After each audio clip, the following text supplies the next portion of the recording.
This is a Parshat podcast brought to you by Matan Women's Institute for Torah Study, and I'm your host, Yosefa Fogel-Rubel. Let's learn.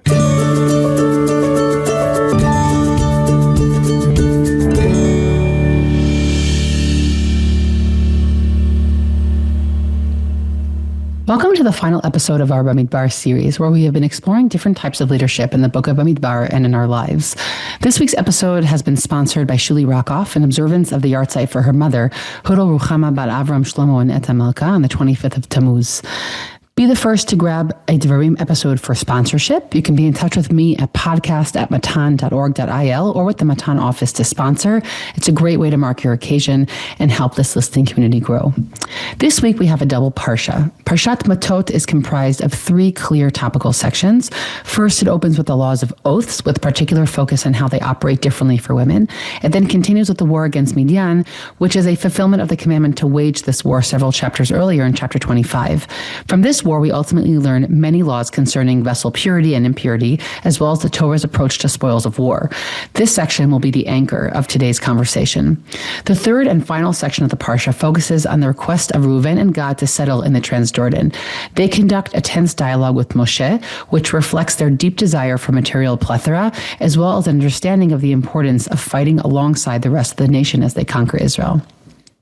Matot-Masei opens with a list of the nation's traveling landmarks in their wilderness wanderings. Aaron dies in this Parsha and a war is fought against Arad.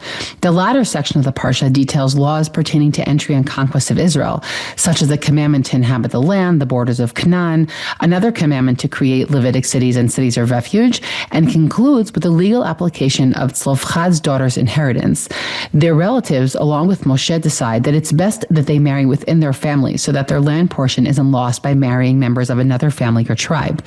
The book of Bamidbar thus movingly ends with a family's deep desire to ensure their portion in the land of Israel, filling us with hope that this is a generation that values the land they are about to enter. My guest today is Rabbi Dr. Shlomo Brody, who is the executive director of Matot, an organization that helps the Jewish community and its members navigate aging and end of life with Jewish wisdom and halacha.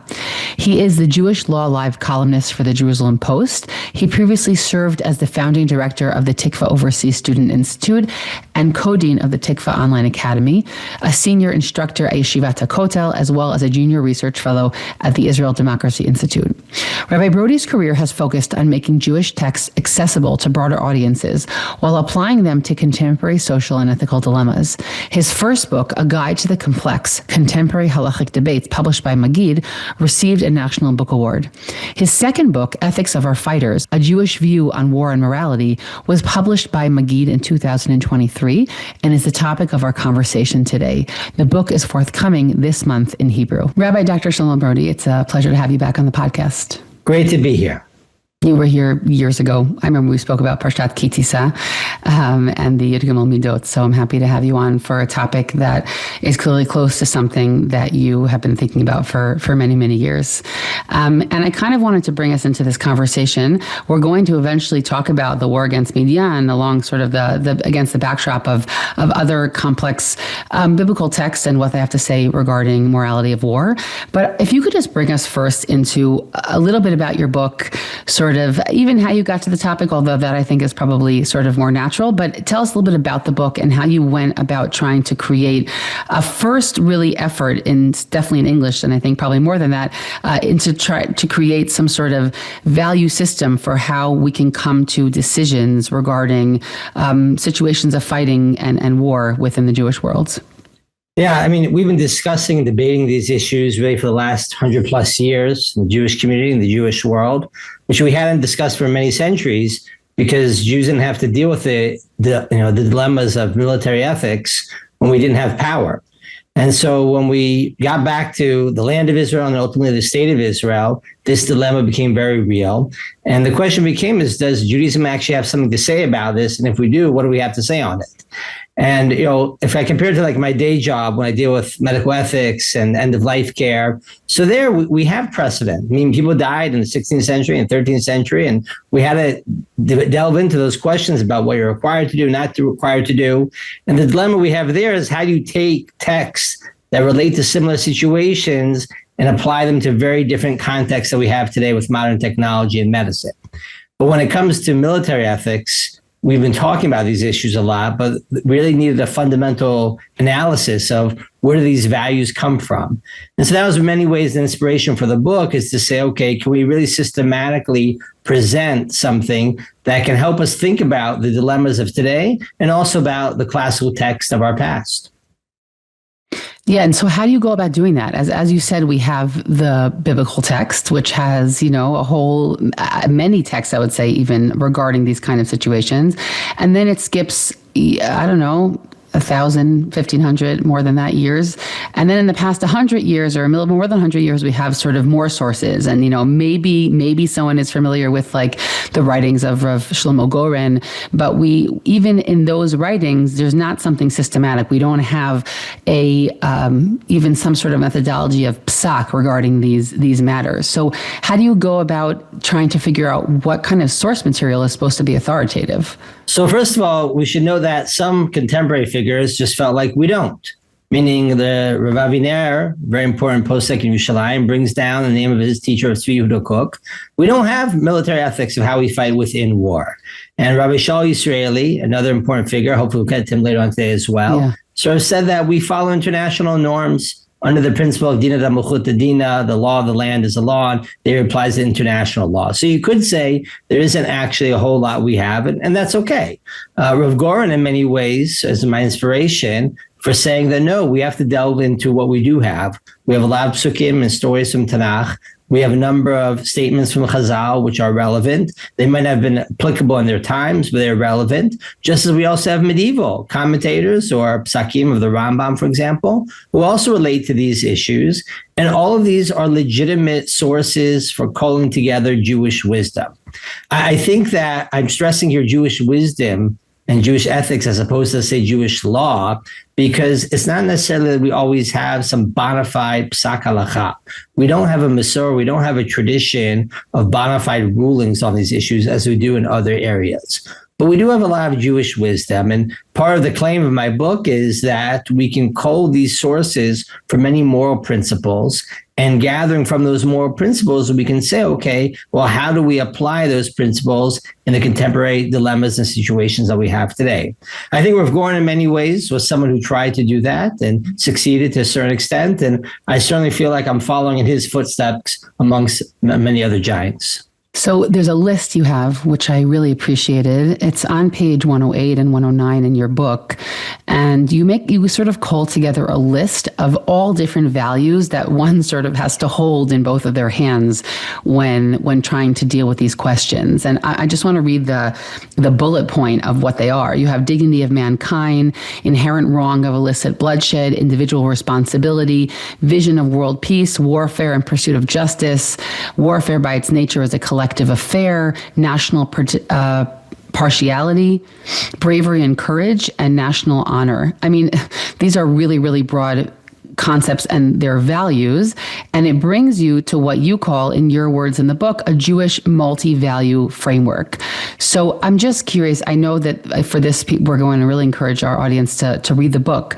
But when trying to balance all of those, so obviously whenever we make big decisions in life, certainly if it's as a country, we can't hold all of our values always at the same time, and we have to choose between them. So if could you even explain to us, is it possible in sort of a brief answer, how one goes about trying to balance all those values? And I would even say, and I believe you also, I forget, maybe it's Rabbi Disraeli who's quoted in the book, basically saying, when we talk about sources, we can pull sources in all different directions. But I would even say when you have so many values, the choice is also which is our value right now. But I'm just curious how you look at that. You could maybe take any example or even just theoretically. Well, I think the key is to say that we're always going to take these values into consideration. And then we have to ask, A, in general, which ones do we think are more important, generally speaking, and B, which was most relevant in the particular situation. You're right that there's no one answer that we necessarily can come from by taking these values. In fact, Ben-Gurion criticized some of the early rabbinic attempts at the beginning of the State of Israel, and even beforehand, of saying you're going to quote these sources, you can quote a lot of sources in a lot of directions, you're not going to get anywhere from that.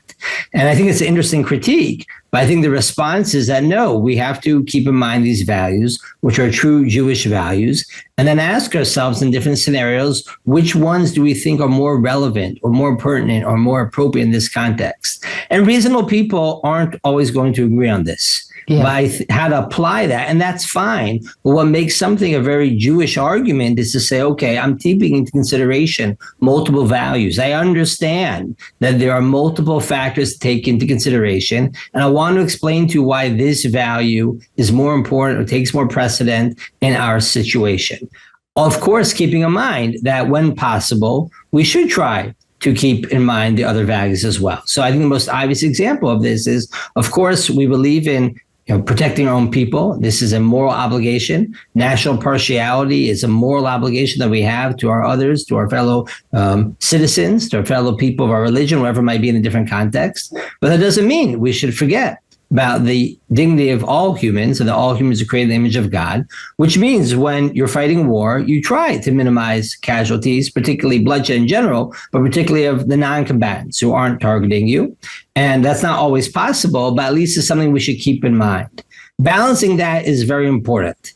And I think that, the multi-value framework seems obvious in a lot of ways, but if you look in the world today, you see a lot of what I call fundamentalists, people who care about one value alone. And that could be a fundamentalist who says the only thing that matters is our victory or saving ourselves, which I agree is certainly very, very important and a priority, but it's not the only value. And then you have the fundamentalists, and I don't compare, I'm not saying one is better or worse, whatever it might be, but I call it the human rights fundamentalists, who only care about one value, and that is how can you take the rights of some individual and only think about an individual level and not think about the communal issues and our collective responsibility to protect our own. And once you understand the world that we live in, you recognize the fact, this multi-value framework actually offers a lot for us to work with, and understanding the nuance and the complexity of these situations while not always giving us a bona fide answer on how to resolve an issue. Right. And as you said, it harks back to an approach like a Shlomo Brody, which says Jewish tradition does have what to say, meaning it's an overt disagreement with an approach that says, no, we'll just follow the law of the land, right? Or Dina de Melchut Adin, or any of those approaches that, you brought in the name of Rav Aviner and Rav Tzvi Yehuda, right? Meaning that's a very overt disagreement and saying, no, we must look at our tradition in order to try and refract and mold the decisions that we're making as a Jewish state. Absolutely. And then you get into the debate about, which are the legitimate sources? So Rav Goren went so far as to say, let's take models from the Chashmonaim or from Masada or whatever, from Josephus and other places like that. And that got a little bit of pushback. But the point he was trying to get to is to say that we can actually build from our sources a real Jewish ethic. I think Rav Goren, he sort of wavered a little bit as he's speaking about halacha or ethics, and he sort of combines the two. And I understand that relationship, and that's a very complex dynamic. But the point is to say that yes, we have what to say on this issue, and we should embrace that. We just have to develop this in a much more systematic way than we've done in the past. And I'd say in this respect that one of the things I'm trying to do is I have the benefit of 100 years of rabbinic writings on this topic, and rabbinic implicit conversation with contemporary ethics and philosophers. And what I'm trying to do is systematically say, okay, let's create a framework.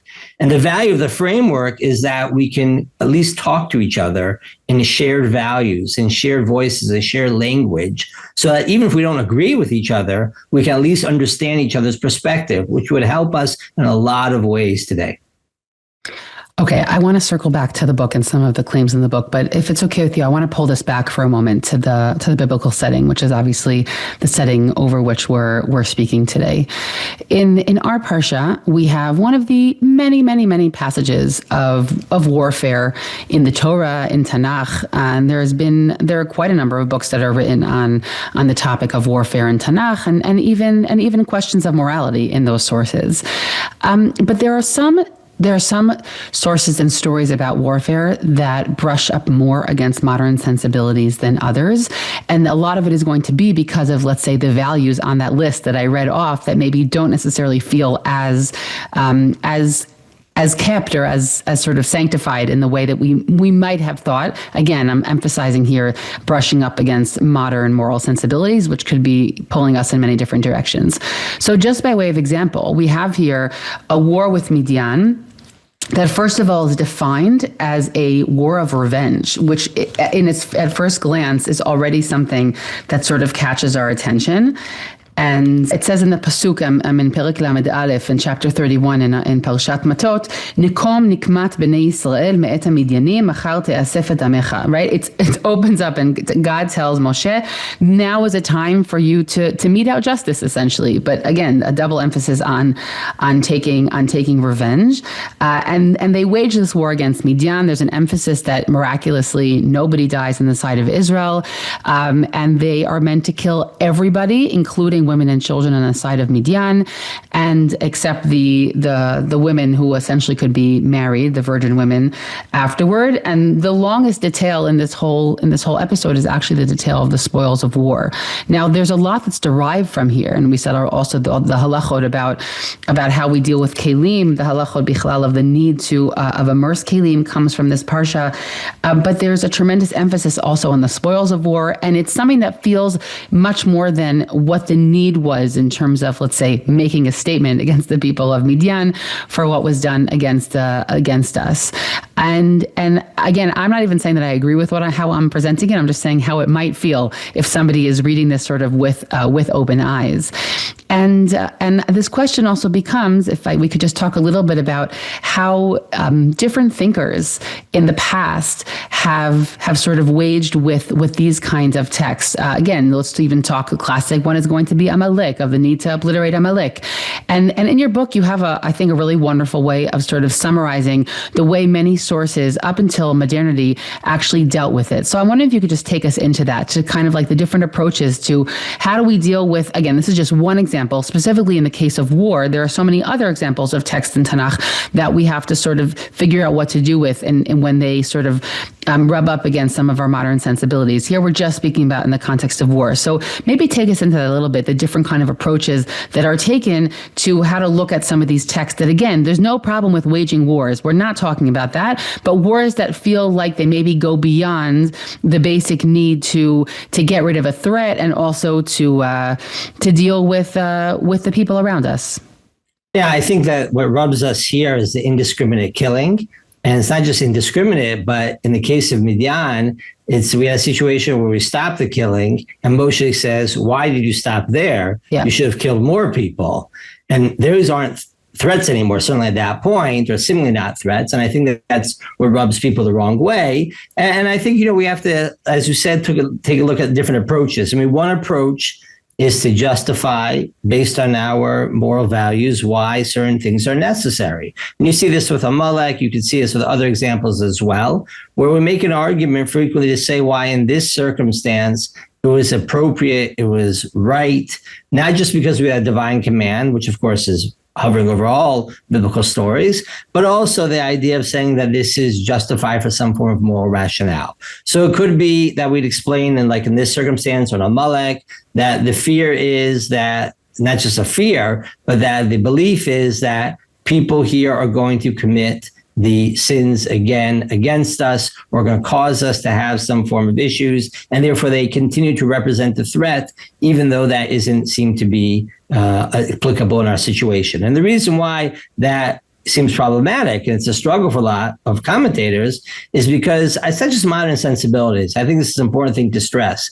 It's also because we have biblical principles like lo yumtu avot al banim, right? That in banim al right avotam, right? That is the idea that children shouldn't be punished for the sins of the fathers and vice versa.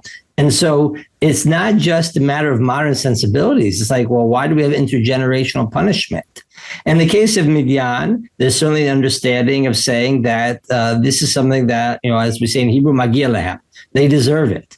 And they deserve it in a matter of justice, in terms of saying, like, the women, these are the ones that sinned, for example. They are the ones that didn't help us. Also, the Moabites beforehand, the Midianites, and a question about exactly what the nature of those relationships between those countries, right? But they didn't help us in terms of traversing their territory and give us food and whatnot.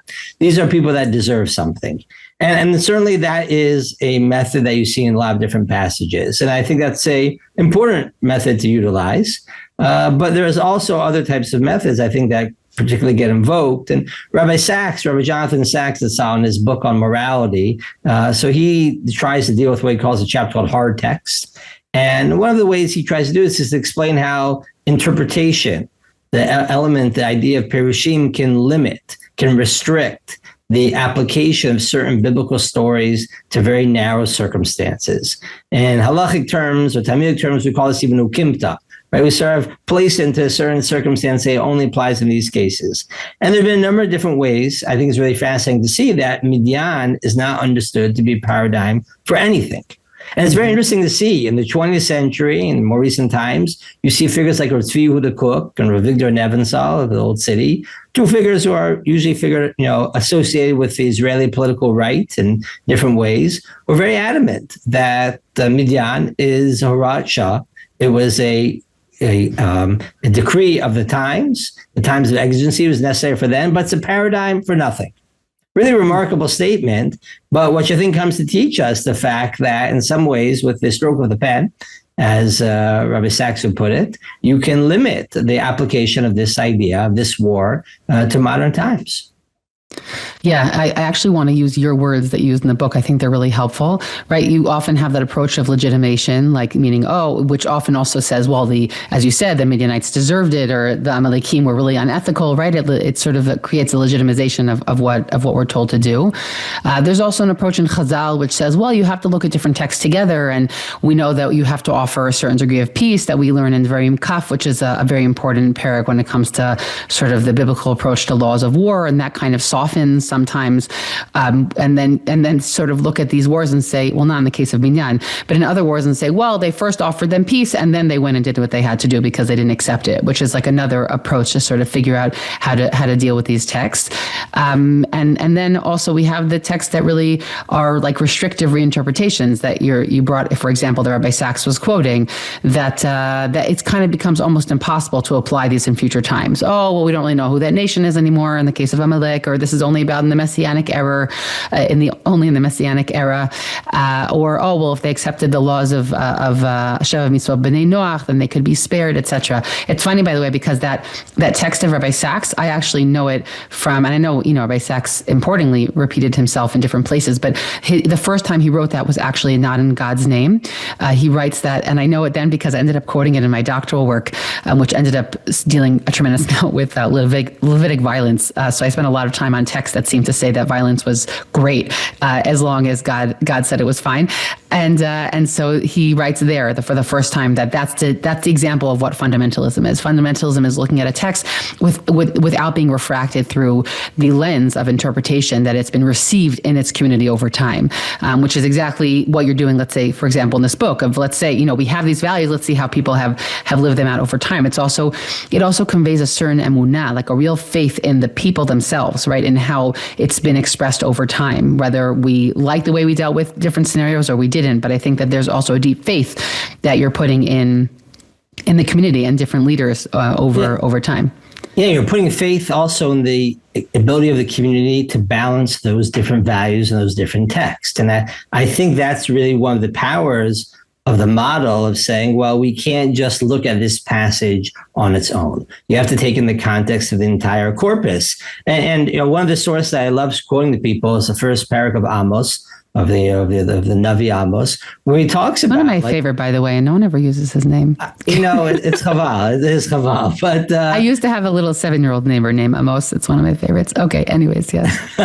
But he talks about, in the first chapter there, of criticizing the whole model of warfare in ancient times. Yeah. And he says the nations get punished for that. In fact, there's even a wild medrash. I mean, it's sort of wild because it's sort of extreme, but there's a medrash in Eicha Rabbah which blames the Chorban on the Israelites' inappropriate behavior in wars. Now, there's a lot of midrashim that blame the Chorban on a lot of different factors, so you have to, balance that out. But you see here that a number of sources talk about this idea of saying the biblical model wasn't the only model that we could imagine. And it's not necessarily the ideal model. And it's not the ideal model because of modern sensibilities. It's not the ideal model because it clashes with other biblical and Jewish sensibilities, which we have to work out in the contemporary period. Okay, can we bring Rav Kook into this? Because I want our audience to hear more about his approach to this. And I'll even just say, by the way, that, a minute ago, I just said that these approaches really put faith also in the moral sensibilities of the people. And Rav Kook has a passage, I believe it's in Shmona Kvatzim, which is where you have a lot of passages that, because the books only came out in the last, I think it was like 15 years, and a lot of it is sort of like much less edited passages that you have in other more edited elements of Rav Kook that was edited by his son, Rav Tzvi Yehuda. So he has a piece where he speaks extremely highly of, in his time, he was speaking about really uneducated, meaning the uneducated Jewish masses, that he has a deep faith in their moral sensibilities, and that if something doesn't seem to work for the masses, let's say whether it's a halachic decree or otherwise, that he takes it as a very serious consideration in terms of, because he trusts the honed morality, dafka, of those who haven't been trained in the Beit Midrash. It's just a fascinating idea in Rav Kook that gets less press. But Rav Kook has a very important statement to make regarding the kind of text that we're speaking about now. Yeah, I mean, Rav Kook already, we've had published for many years some of his letters that he wrote to one of his students, Moshe Seidel, who's a fascinating figure in his own right, who Rav Kook sends to learn in university to be like a respondent to biblical criticism. And Seidel comes back from university, and he remains quite committed, but he's got a lot of questions. And one of those questions is about biblical morality. And Rav Kook already there says, well, it could be that we had to fight that way in those times because that was what was necessary given the context of who we're fighting against. That this is what was necessary. You can't, there's limits to how moral you can be or how restrictive you can be. Let's put it that way, given what the other side is willing to do. And in those norms, it could be that we had to fight certain ways, but it was a blessing, he even calls it, that we didn't have power in eras where we would have had to fought in such immoral manners. I mean, it's a very striking type of statement to say that there'd be a blessing not to have had power. I mean, a certain amount of exaggeration there, but nonetheless a very powerful statement. But more recently, as you mentioned, we have these diaries that are published from Rav Kook. And in particular, he gets into the idea, which he already mentions in this letter, of saying that the world can evolve in terms of its education and its morality and its chinuch, he puts it as. And in this respect, as we evolve, there'll be certain things which appear in the Torah, which we won't accept anymore. And examples he gives relate to war, in particular with regard to what known as a discretionary war, Milchemet Reshut, which in this context, he's talking about an expansionist war or imperialist warfare, of just conquering territory for the sake of territory. And in the midst of those wars, you're allowed to take a enemy woman, a captive woman, Eshe Yafat Toar, as a wife, and which raises all sorts of issues as well. And Rav Kook really straight up says that wouldn't really work in our times, and we should be thankful for that. I mean, this isn't really the model that we should have moving forward. And so he develops here a model of what you might call an evolutionary morality, or an idea which says that not just that we restrict passages because we say these passages aren't applicable in our times. It's a sort of a statement which says that those passages in the Bible were only meant to be applicable in those times. That was the intent, and we're supposed to evolve. And this idea gets picked up by other thinkers. He's certainly not the first one to say this, right? This idea, the Rambam talks about this with sacrifices, and there are others that bring it up as well. I think contemporary times, Rav Rabinovich Zatzal, the former Rashiva of Ma'ale Adumim, develops this a lot. And there's a bit of controversy, of course, of when and how you apply this. Because how far do you go with saying that, biblical passages, ideas we don't like? Well, that was only meant for certain times, right? How do you apply that? What does that say about the lasting impact and importance of the Torah? But leaving that aside, I think that there is an important statement here which says that the biblical model for this area doesn't only have to be the only model. In fact, it might not be the ideal model, and we should be thankful for the fact that we've been able to develop other models over time. And this relates to our contemporary moral sentiments. This relates to, as you mentioned, sort of what the Amcha feels. If people feel a sense of this just doesn't work, this just can't work for us. And it also relates to, of course, to, taking into account other principles as well. So this is complicated about how you're going to apply it. But I certainly think it's a very important statement that Rav Kook is stating here, which says that don't look at these passages as your paradigm for how to behave today. Yeah, I mean, Rav Kook, when it comes to halachic changes, speaks very clearly about needing a Sanhedrin. But what's fascinating is that he actually thought that creating a Sanhedrin was very close to his time.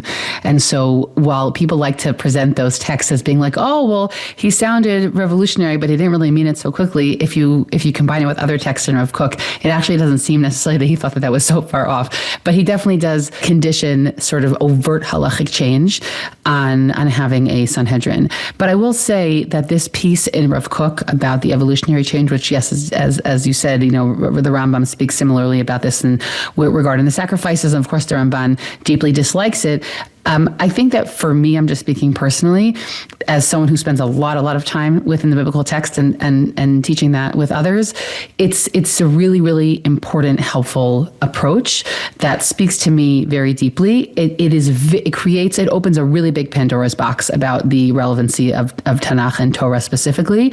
I'm not minimizing that, but I also think that there's something unbelievably candid about Rav Kook's approach here that seems to make sense. I also think, by the way, that it reflects a lot of the rabbinic approaches to these texts. It's just that they didn't say it like that, meaning both Chazal and all the generations that come after in Rishonim, et cetera, they're all saying, well, here's the text, and now let's mold it through the lens of what we're actually doing right now. Meaning, in reality, it actually is a very clear mirror of what they did over the centuries, except that he says it outright pretty philosophically. And I think that's also a big point here. But we've always been doing this. We've always been trying to figure out how to take that model, but wait, is it actually what we're doing now? It's just that what he says is that maybe even lechatchila, maybe even initially, that wasn't meant to be the ideal, and that it was supposed to get us to the next step. It was the next best thing for now, and applied to all the complicated texts like slavery, right? And even I would say, all the topics regarding women's issues. Professor Tamar Ross famously adopts this exact argument from the Rambam and Rav Kook in her book Expanding the Palace of Torah, which is sort of like the feminist manifesto within the halachic world, where she says exactly the same thing about all things having to do with women, meaning the Torah was responding to how women were looked at and viewed over throughout the ages, and so too Chazal. But in the world we live in today, maybe that's really not supposed to be the ideal. We need to sort of figure out, the revolutionary element is that they're claiming that the modern iteration is Torah, meaning that is a continued revelation throughout time. And that is the philosophically avant-garde element of their approach, is to say that it's not just something in the past, but Torah is continually being revealed to us today through what is relevant and speaks to the people. And so it's a continuing sort of Har Sinai experience. That is the piece that I think is hard for many to swallow, but it's theologically very adventurous, but I think has many merits to it. Yeah, it has merits, has a lot of dangers, and I don't always know how to apply it. And so that's why I like having the model of saying, well, I'm not necessarily going to apply an evolutionary model, but I am going to apply a model which says when I have to deal with new questions, I'm going to take into account other values and the full range of halachic values. And I think that in part, you're right, that sometimes that might go into how we implicitly interpret certain passages. Someone showed me, as I was writing the book, a very interesting commentary of the Khatam Sofer on this portion of with Midian. And it says there in Pasuk Yud Zayin that V'ata, right? Moshe says, now you've got to go and kill all the boys, right, and kill the adult women. And the Khatam Sofer says V'ata means now you've got to change the plan. The original plan wasn't to kill everyone. But now that you brought these people home, and this goes against contemporary norms, people don't expect, right, what it means to keep these people, not killing them. And because of the norms of the times now, if you don't kill these people, you're not going to have any deterrent effect from this warfare. And so the Khatam Sofer says Moshe's original plan wasn't to kill them, but they had to kill them now because otherwise it would undermine the whole deterrent effect. Now, it's a very interesting interpretation. I think it's not pshat. It's not the literal reading of it. And you sort of wonder, well, what drove the Khatam Sofer to give this very creative interpretation? I mean, the word ve'ata means and now. That could mean now that you've done this, we have to do something. But it could mean just like, now, take care of this. And so you wonder, was the Khatam Sofer bothered by this as well or not? It's hard to know. In other writers, it's very clear that they have what you might call apologetic approach. And they're very explicit. In the same century, the Ketava Kabbalah, to Mecklenburg, has passages where he says, of course, we would never purposely kill non-combatants, and that's why we offer peace beforehand. And he's very clearly responding to critics of the time period of the biblical legacy. And I don't think apologetics is a bad thing. It comes off as saying like we're apologizing. But apologetics just means that we're feeling a challenge and we want to look to our tradition, our values, and understand it in light of those different values. I think it's perfectly legitimate. It's hard to know, though, when we were actually doing that implicitly and when that was just sort of the intuitions of the commentators. With Cook's passage, as you state, is very remarkable because it's so explicit, but tellingly, it's also just written in a diary. Right? It's not actually like published. He didn't write an essay on evolutionary morality from Torah times. Totally. And can you also, I know Rav D'Israeli spoke about the war, he called this the war of reprisal. I mean, and it's sort of how that fits into also like the modern conversation about these kinds of wars. Right? Well, they did something bad. We want to respond to it. Right? That's sort of the way we look at the war with Midian. So a little bit is how you translate the word here, nekama. You start off earlier by saying like one way of reading this is just revenge. And revenge is a terrible motivation for going to war. Yeah. It causes us to do terrible things. It doesn't help you. It's not forward thinking in the sense of you're not necessarily doing it for the sake of protecting yourself now and in the future. Revenge is just dealing with the past. It's not a great way of going to war for moral and emotional reasons, many different reasons as well. But you could translate nekama as reprisal. And reprisal means that you give back to others what they did to you. And you're doing that because you want to prevent that type of behavior again to you by them and others in the future. It's a very different type of calculation. And the way of reprisals has certainly been the way of war for many, many centuries. In contemporary times, it has raised a lot of ethical questions because it raises issues of, are there no firm lines? Are there no red lines you can't cross? Oh, they indiscriminately kill us, so then we can indiscriminately kill them? Right? Why? Why is that allowed? You can say it's tit for tat to prevent them from doing it again, but this causes a lot of concern, right? That this will just lead to unrestricted bloodshed and cause us to kill indiscriminately. And so I think that's one of the reasons why there is a bit of a push to say, well, Midian is a reprisal, but it's a reprisal that goes beyond necessarily the mores that we'd always utilize. And therefore, we consider it to be a Horat It considered to be a tzav from Hashem, a command from God, a one-time type of execution, sort of in the same way that Pinchas, in many ways, the model of Pinchas killing in his moment of zealousness is also seen that way. It might be necessary for the times, but don't take this as a paradigm for the future. And Rabbi Israeli struggles with this a bit, as do others, because, how do you know when you say that a biblical passage isn't meant to be a legacy for the future? But what is interesting is that you don't find in halachic texts and other texts a paradigm of a type of war which is called a reprisal war, of milchemet and nekama. You don't have that as a paradigm. And so that is, I think, one of the proofs to show in saying that, okay, this wasn't taken by the Masorah as being a bona fide example of how we should behave. Right. Fascinating. I guess I have one other question before I want to sort of jump to our current moment right now, which is this idea about sort of protecting God's reputation, which is a funny way, but theologically true in terms of how it reflects the biblical text. But the idea that we are different, right? That or am segula, however we want to translate those words. And how has that sort of practically also made its way into political decisions? Again, these are biblical concepts, right? Both many times where Moshe appeals to God and says, after Chet Egel and otherwise, that, you can't do this because you're going to look really bad, they're always very difficult psukim to read, I think. But also this idea that's parallel to this. It's not the same concept, but that we are also supposed to be something different than the rest of the world. I'm just also curious how those very overtly biblical ideas have also made their way into different kinds of political conversations. It's very complex because the concept of Kiddush Hashem and Chilul Hashem, which you could translate into reputation of God, you also talk about in terms of national honor and a reputation. In biblical times, certainly seems to be along those lines. Right? If you look at Sefer Yechezkel, one of the reasons given why the Jews are going to have to ultimately be redeemed is it's too great of a chilul Hashem for the Am Skula, for the nation of God, to be in exile for this long. Political downtroddenness is the chilul Hashem, and it can't be. In the same way, as you mentioned, we see that Moshe says, Lama Yumura Goyim, right? Lama Yumura Mitzrayim, right? What will the nations of the world say? Or what will the Egyptians say is a consideration.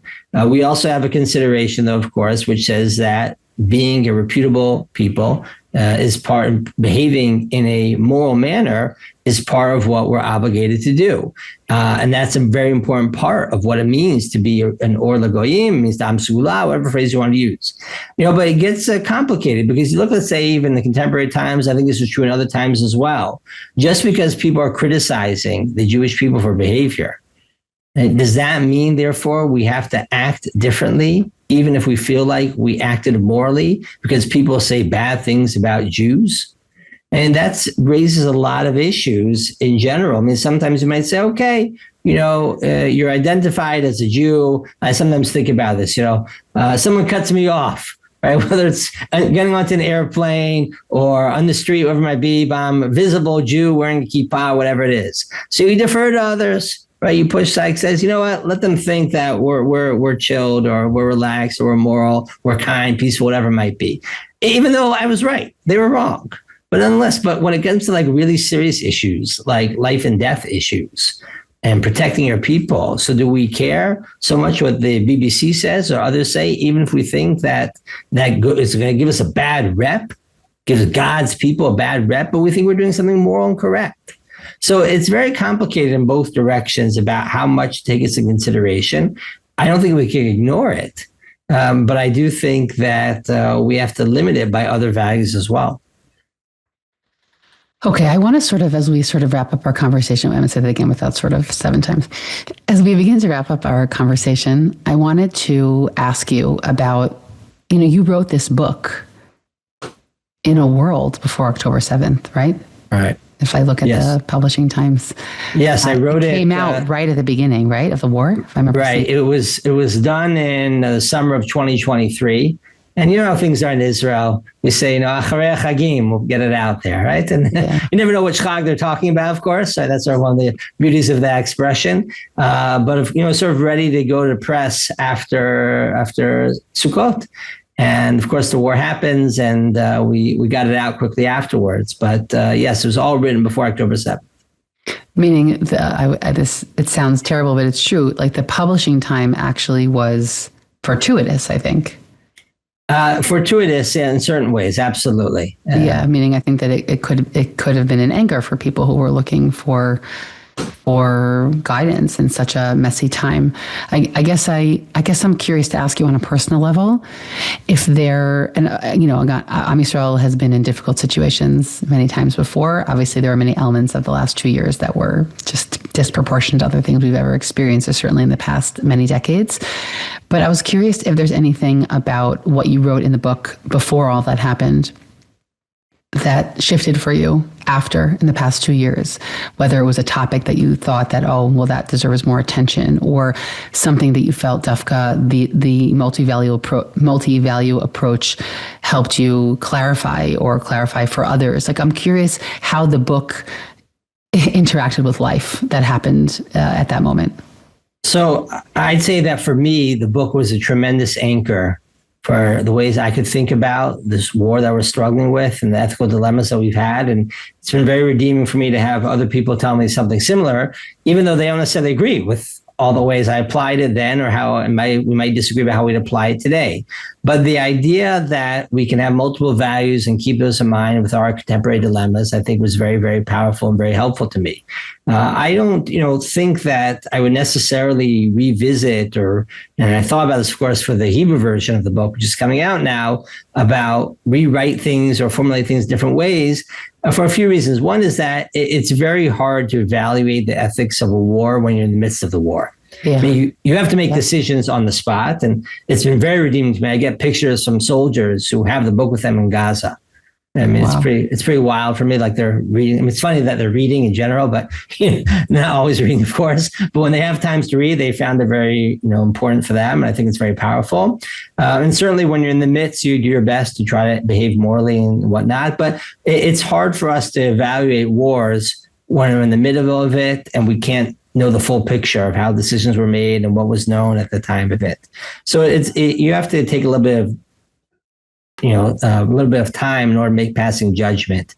I think that the thing that I'd probably wish I maybe would have stressed more, and I try to stress a lot in the speaking about this issue, is self-defense is a moral obligation. It's not just a matter of interest.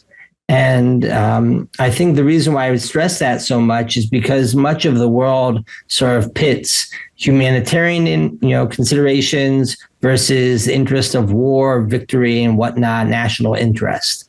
And I think that's just a false dichotomy. It doesn't take into account the moral obligation that we have to protect our people now and prevent the future, October 7th or something similar, and the coming years. Same way with regard to the preemptive or preventive strike, if you will, on Iran. If you look in the New York Times and many academic writings already now, you see all sorts of questions. Was this moral? This is wrong, goes against the UN Charter and whatnot. And all of this is like ivory tower thinking, which doesn't take into consideration enough the moral obligation to prevent a threat, really grave threat, from developing over time. And so I think that would be helpful to stress this over and over again. We're balancing moral considerations, not just considerations of interest or national partiality. Rabbi Dr. Shlomo Brody, I really appreciate you being here. I appreciate you taking such a complex topic and trying to make it accessible to the broader public. And I think that while the words, it's complex, or we have to hold multiple values at the same time, can sometimes feel that they don't create clarity. I think we're living in a world right now that is skewed so much to the other side of things, where everybody wants a clear binary, and many want us to be able to pretend that we can present and deal with something complex in a X word count number message, and it just doesn't work that way. And these are complicated issues. They're going to remain complicated forever. And I really appreciate an approach that says that outright, but says that it doesn't mean that we also need to give up on values that clearly have been refracted and reflected in our Masorah throughout the generations. So thank you so much for doing that, and I encourage everyone who's listening to read the book. I really, really enjoyed reading it, and I think it both gives language to dealing with questions that anyways we're all thinking about. Like I feel that for me, by the way, on a personal level, that changed in the past 2 years, is that if I liked to use to try and a little bit ignore politics, I know you can't do that living as a citizen in Israel, but the last 2 years has made that completely impossible. It's just what we're living and breathing all day long, because the correlation between the politics and the war and literally our lives that are at stake and the lives of all those we all love that are all, currently I still have multiple brother-in-laws in Gaza right now, meaning this is just what we're eating for breakfast. So I think that it's such, and I've taken this on myself, it's such like a moral charge to have to become more educated, which doesn't mean that we then have to express ourselves all over social media on topics we don't have the license to do, but yeah, to just be able to think about these things with clarity. And I even feel with dealing with my kids and the questions they ask me, is just, and I want to be able to speak with somewhat more clarity, which maybe is to say, this is a really complex idea, and here are different things I'm thinking about at the same time. But I really appreciate those tools that you're teaching us. So thank you so much. Thank you so much. Thank you so much for joining us for this Bamidbar series, Chazak, Chazak, V'nitchazek. We looked at the topic of leadership from multiple different angles: leaders within the people, leadership in the quietest of ways, in the case of burying the dead. And today we really looked at more of a moral question. That's something that, as you could tell, nags at me very often when I teach these texts and stories. Stay tuned for our upcoming Dvarim series. Next week we'll have a special episode in honor of the 9 days, specifically surrounding the city of Yerushalayim. And after that, we have some other changes coming up. Thanks for listening to this week's episode from Matan Women's Institute for Torah Study. If you would like to sponsor an episode, please contact the Matan office or email me at podcast@matan.org.il. Please do us and all women's Torah learning a favor and share this episode with all of your friends and family.